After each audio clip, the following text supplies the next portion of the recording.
I gravitate towards a kind of princessy aesthetic in just my like general life and all of that. Lots of skirts, lots of like glittery things, and generally looks a little more princessy. I pretty much have always wanted to be a princess since I was a small child, and as an adult, getting to make costumes that are essentially princess outfits is pretty awesome. And you get to like feel like royalty for a little bit. And then you get to like go to a place where that's okay. Yeah. And then you get to be with a bunch of other people who are wearing basically exactly what they want to be wearing. Exactly. It's really nice to kind of be like, oh, this is what I want to do, and no one is going to question that where you're at, like at a convention. No one questions that.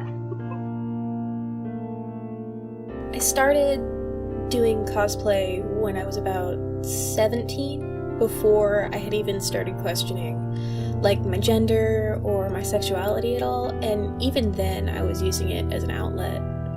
Before I even really understood what I was doing, I was cosplaying these male characters. I was having fun just sort of losing myself in the making of the costume, and the fact that I got to dress up as men or as these really powerful women was just another fun side effect of all of that, I guess. There's something kind of magical, honestly, about being able to dress up as someone else and having other people recognize you as that someone else. And so for like a couple of hours, I can be a confident, silly, ridiculous, flirty circus demon, or I can be a creepy horror character, or I can be whatever I want to be, and other people will see me and recognize me and say, oh, hey, I like your costume, I like the time you put into that, I like all of these things that you've done, and you look fantastic. And it's a wonderful sense of not only community, but the fact that other people recognize the time and the energy that you've put into this thing. Even in the act of putting the costume on, once it's all put together, putting on the wig, putting on the makeup, putting on the layers upon layers of this costume that you spent hours upon days working on, can become a community experience. I've never been to a convention without other people with me, and so there's always like 2 to 6 of us crammed into a single hotel room, and there's always that moment of before everyone starts to go out, is there, do you have any bobby pins, do you have any wig caps, I forgot my black makeup, do you have this, do you have that? And it's always a game of just handing anyone whatever they need, and it's this odd bonding experience between everyone who goes, and that in itself is part of the magic, I think, is part of the preparation.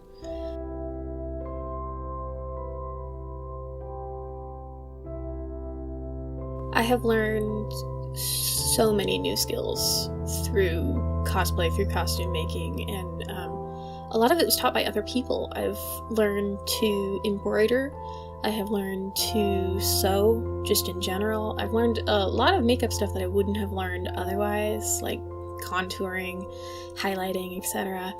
And it's weird to think about, but dressing up as these fictional characters has probably made me a more well-rounded person. And in pretending to be someone else, I was able to sort of figure out who I was. Because like I said earlier, it was a space for younger me to sort of try on different gender expressions and have a lot of fun and in a safe environment while I was doing that, because it's pretty normal for cosplayers to play characters who don't generally match up with their own gender.